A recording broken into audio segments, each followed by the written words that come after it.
music production effects explained in this video. Sound effects in your music make your music from sounding bone dry to something worthy to listen to. In this video I'll take you through all the different effects you can use in music production and let you hear what they sound like. So, somewhere over here. For more music production tutorials for beginners, subscribe to the channel and hit the bell so you will get a notification when I upload a new video. I will start with the equalizer and the analyzer. The analyzer is the visual representation of what is going on in the frequency spectrum. With an equalizer you influence the frequency, so you edit the frequencies. In most equalizers is an analyzer integrated, but for example the free plugin Span Analyzer only analyzes the sound but doesn't let you influence the frequencies. There are two reasons why you would use an equalizer. To cut certain frequencies above or below a certain frequency, to prevent muddiness or interference between frequencies. The second reason would be to boost or dip certain frequencies. For example, if you want to emphasize certain frequencies, for example the higher frequencies, to make it more crispier, to make it more lighter, or to dip certain frequencies because certain frequencies can be annoying to listen to. I have here my Studio One project. And in this video we are gonna add certain effects to this track to make it more interesting. I'm gonna let you hear the track.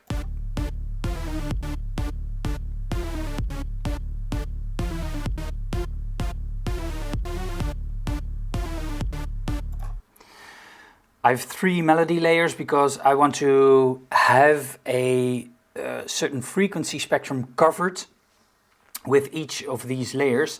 This is the high layer, the middle layer, the lower melody layer, and of course the kick. Now I want to apply an equalizer to each of them. This is the high layer. I also only want to use the higher frequencies, and I'm going to do that with the Pro Q equalizer. You can do this with every equalizer on the market, doesn't matter which one, only I'm going to use Fabfilter Pro Q because it is the most visual analyzer and equalizer there is. Now I've applied the equalizer to my melody high. With the equalizer we can influence the sound, and on the background here you'll see the graphics over here. Those are the frequencies. You can see what is going on in the frequency spectrum. This is the analyzer, this is the equalizer. So when I'm going to click here, then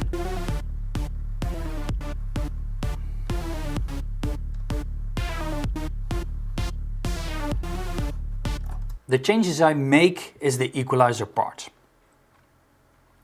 The funny thing, or the good thing about Pro Q, is that you can see what is going on with the signal. For example, when I boost the signal, you see that there is a line difference over here. One part shows you what is going out of the equalizer and the other part is showing you what is going in. So you'll see what the difference is between the two signals. You can see this better here. This is the signal that is going out over here, and this is a signal that is going in. What I'm going to do is I'm going to cut the lower frequencies because I don't want to interfere with the lower frequencies.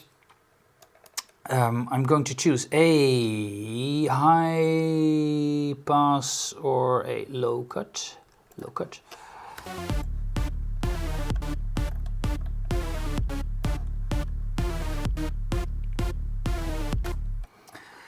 And I'm going to do the same thing for my middle layer.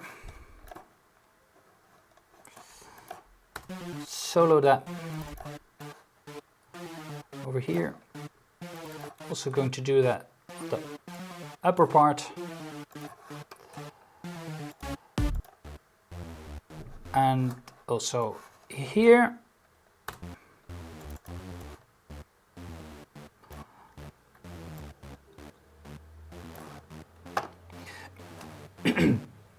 There is something annoying going on. I want to, there is too much high frequency to my taste. So what I'm going to do is I'm going to bring this down a little bit. I choose another shape, I choose a band shape.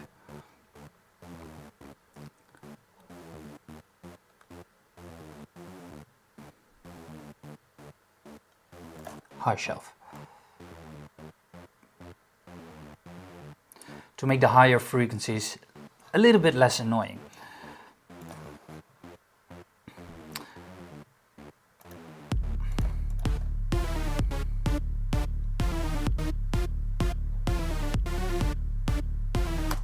Then the compressor. The compressor is used to even out the volume of the sound. For example, a singer sings sometimes loud and sometimes very soft, very quiet. A compressor is used to even out those volumes so you can hear the singer when she or he is singing very soft. I know it sounds counterintuitive, but we are going to increase the overall volume by bringing the volume of the louder parts down. This means that we have a loss of volume. To make up for that loss, we have the makeup gain. So every compressor will have a knob of some sorts that is called gain or makeup gain. Let me give you an example. In a couple of seconds I will clap in my hands and take notice at the volume level of my voice. This is something that my camera does.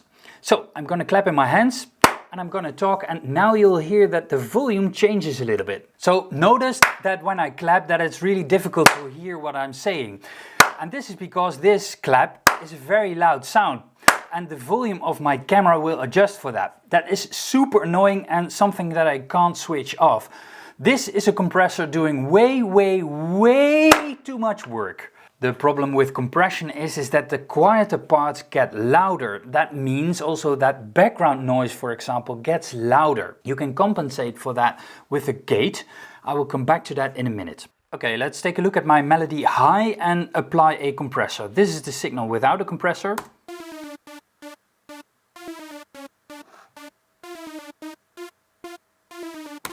And now I'm going to apply the Pro C compressor. I'm going to drag it over here, and this is my Pro C compressor.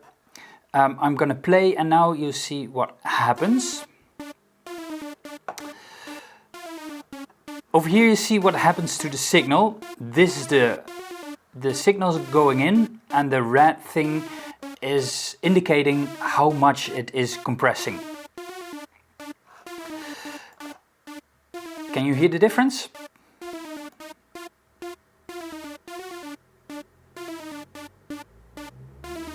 Okay, let's make it more obvious.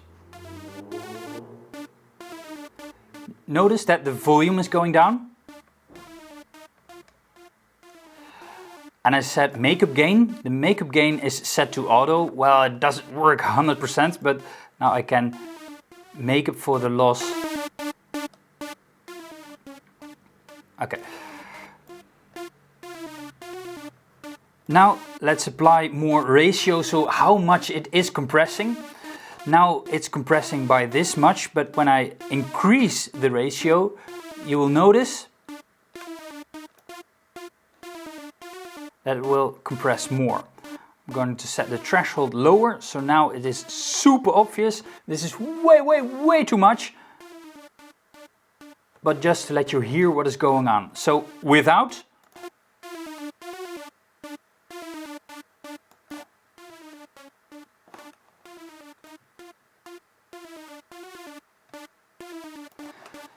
Don't listen to the volume, because a louder volume will always sound better, but listen to what the changes are in the signal.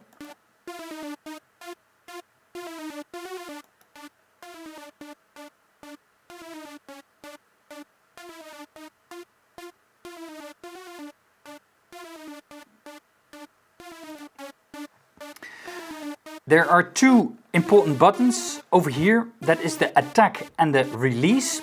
The attack is how quick does a compressor react to the volume change.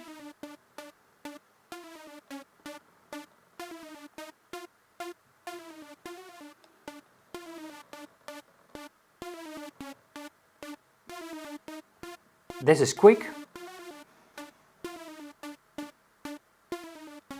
And this is slow. And we have also the release. How much time does it take for the compressor to release to the original?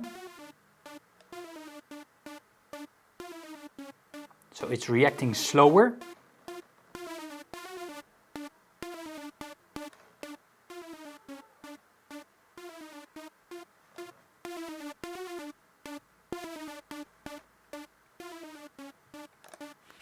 The other use for the compressor is called ducking or side chaining.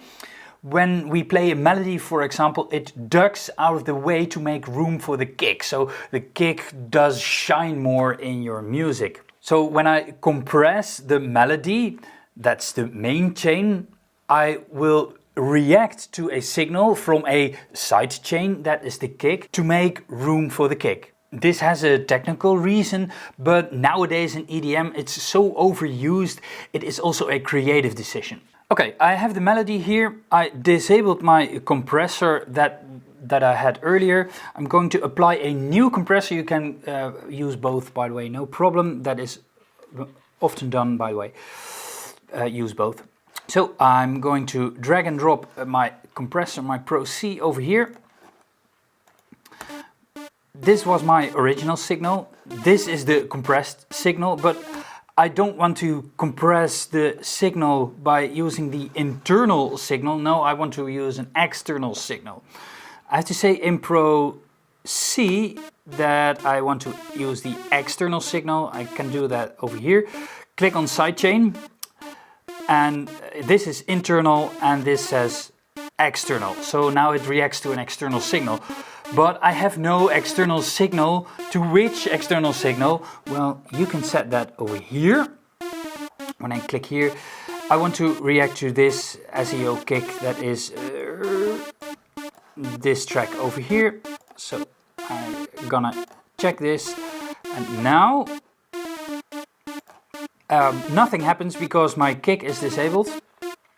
Other DAWs, by the way, for example Logic, will react directly, but now I have no signal. There is no volume on my because I muted it, but now there will be, and you'll see it will compress this signal. When I go to internal, back to external, you'll see that the signal changes over here. The volume is lower. One of the reasons for that is because this kick is extremely bassy. Home, home, home, home, home, home, home. So it reacts also to that. In Pro C, a lot of compressors don't have that, but in Pro C can you say, hey, I only want you to react to the upper part of the kick, so that leaves out that bassy part. I can do that by clicking right mouse click on Enable. Now it will only react to the top kick. And when I make this threshold a little bit lower, you'll see it gonna get hit harder. Remind how that sounds. Remember how that sounds. So, without sidechaining, with sidechaining. I know it's exaggerated, but it's just to prove my point. I can make the ratio even higher.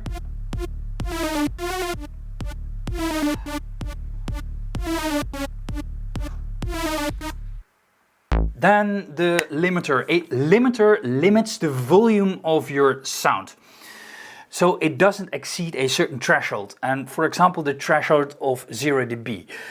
Sound in a DAW can't get louder than 0 dB because otherwise it will clip, it will distort your sound, so it doesn't sound nice. So the most used application for a limiter is on your master chain, so on the signal that goes out of your DAW. So it doesn't exceed a certain threshold. A compressor and a limiter are basically the same thing because they are reducing the volume of your sound, but a limiter is a simplified version of a compressor with an unlimited compression ratio. When I go to the mixer in Studio One, the mixer, by the way, is over here. You'll see 4 faders, 4 channel strips over here. Those are from the tracks over here. This channel strip is from my master chain, the signal that is going out of my DAW. Over here I have applied Pro L. That is the limiter from Fabfilter. I have already applied it because otherwise my sound will clip. I will open the plugin and now I will play the song. You'll see it will limit my sound. When I reduce the volume of some of my tracks,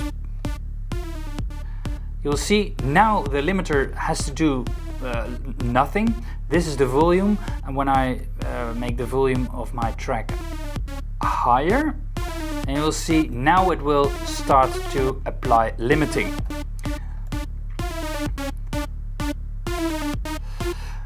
I hope you can hear that it will distort a little bit.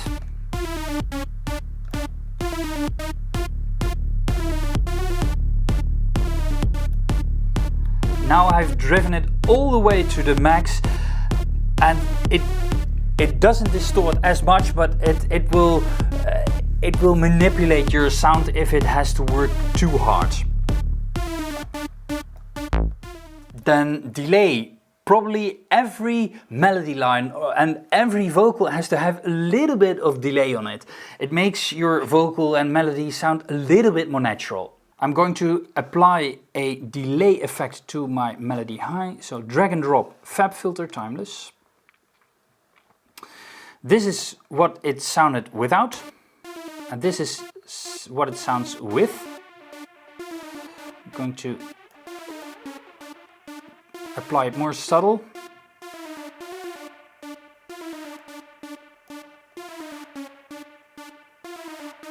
And you can go completely crazy if you want.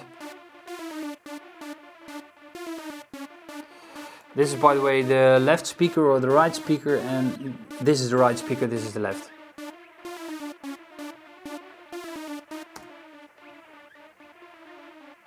Another juggernaut of sound effects is reverb. A reverb makes your sound sound like you're in a church or a big hallway, for example. Every melody line and probably every vocal has a little bit of reverb applied to it. But be careful with reverb though, it can also push your sound to the background. I'm going to apply reverb to my melody high. I have disabled Timeless so you can hear it better. I use for that Fabfilter Pro R because you can see what is going on. So this is what it sounds without. This is what it sounds with. This is way too much. Over here is a mix knob.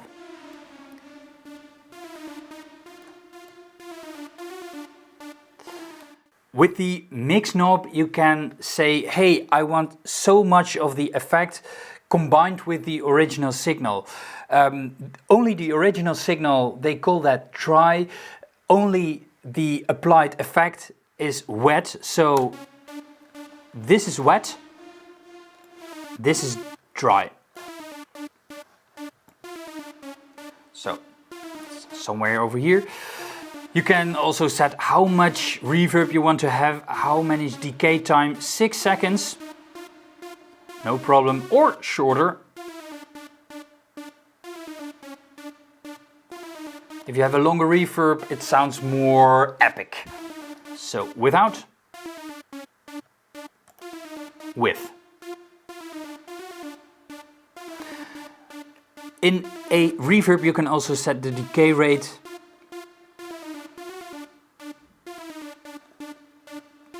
So how much of the signal has to decay and how much stereo with mono.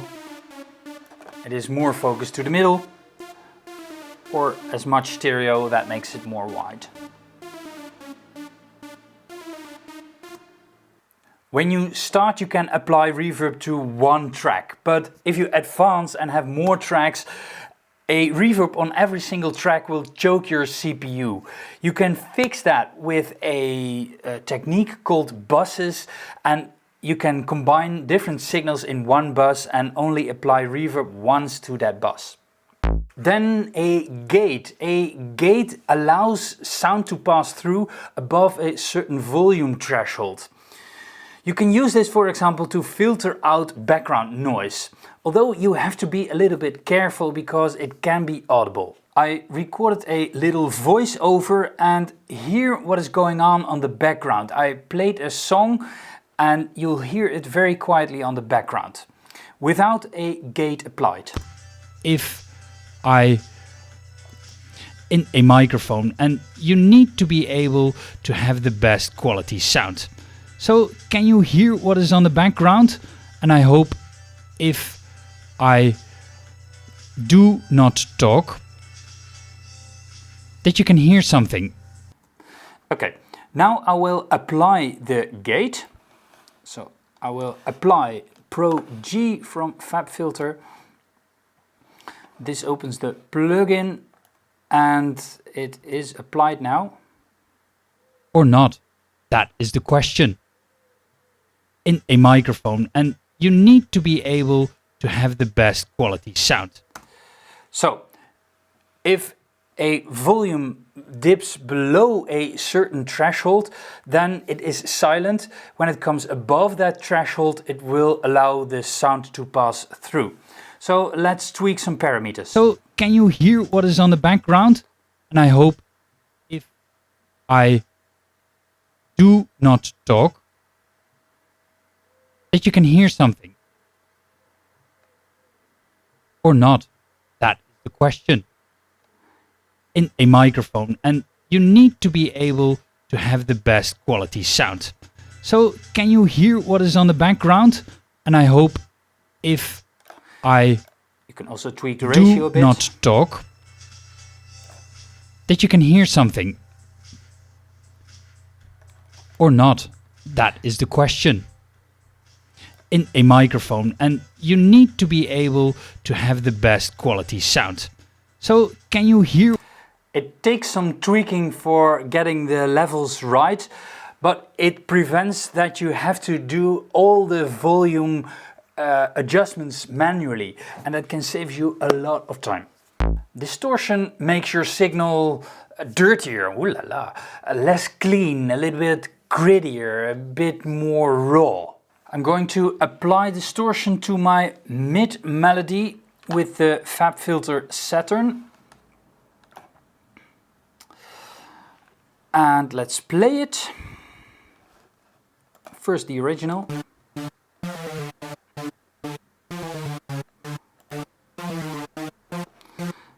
And let's make it more extreme. It's maybe too subtle. Lead amp. You hear? It sounds more.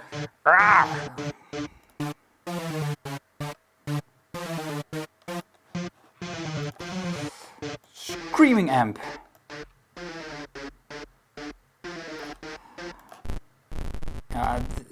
Indeed, it destroys the signal completely.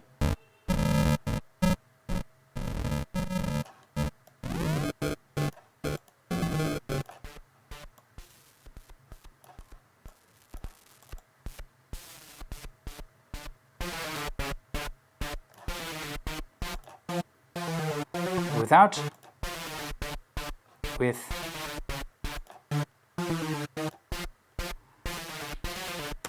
extreme examples, but then you get a little bit of an idea what you can do with saturation. Then tremolo and panning. You can pan a sound to the left speaker, or you can pan a sound to the right speaker, or somewhere in between. Tremolo does an automatic action from going from the left speaker to the right, again to the left, right, etc. I am going to pan my melody high to the left, and I can do that in Studio One over here. And I can pan it to the left speaker. I can pan it to the right speaker. What I can do is, for example, pan this to the right speaker, my mid in the center and my low to the, enable it, and now to the left. This makes the sound wider, so it has more impact for the listener. I can apply tremolo. I have to reset this and this to the middle. Let's apply tremolo to my melody high. I have set my panning to the middle again. I apply X-Trem or X-Trem, or probably from tremolo, Extreme. Drag and drop it, and now I can tweak some parameters. This is the original. And when I apply more depths, then you will hear it will come back and disappear again. But when I enable panning, then it will pan from left to right. Less depth, more depth. And you can also set how fast do you want it to go. 1 bar, 4 bars, it takes a while to get to the other side. Or really fast.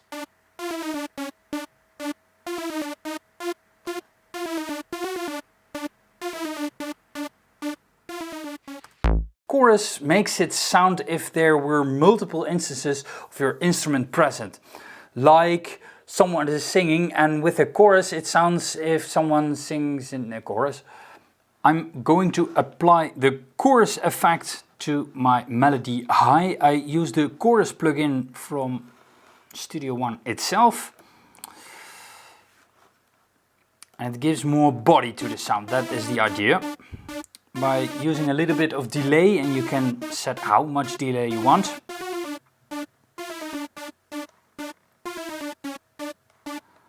It's really subtle, but I can change some parameters. And the depth, this makes it more apparent.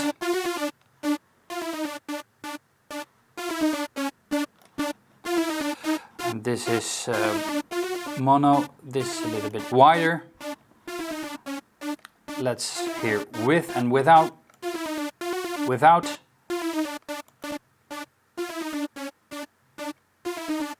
with, and with.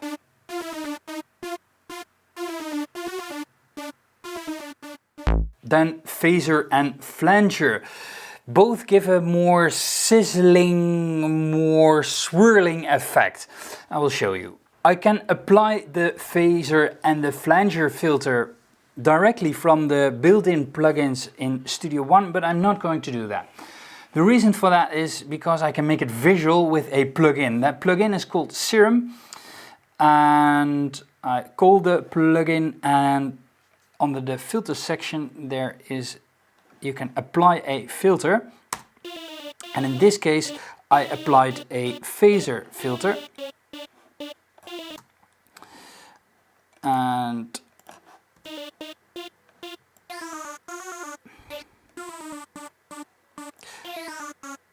this is a typical phaser filter. This is the mix, by the way.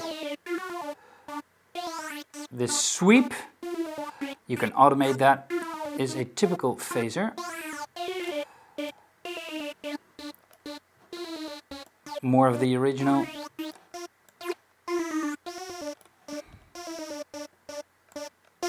You can drive this so it has more volume. Let's go to the flanger.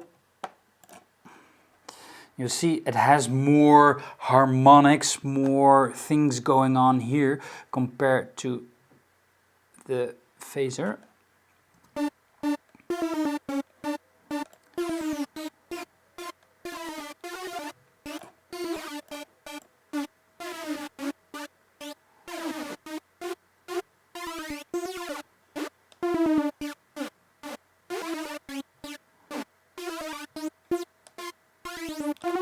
You see, they are closely related. phaser and flanger are meant to give the sound a little bit more movement instead of being static. In the playlist right here you can find more music production tutorials for beginners. Also, if you liked the video or took value from it, please give it a thumbs up. Subscribe to the channel so you get a notification of new music production tutorials.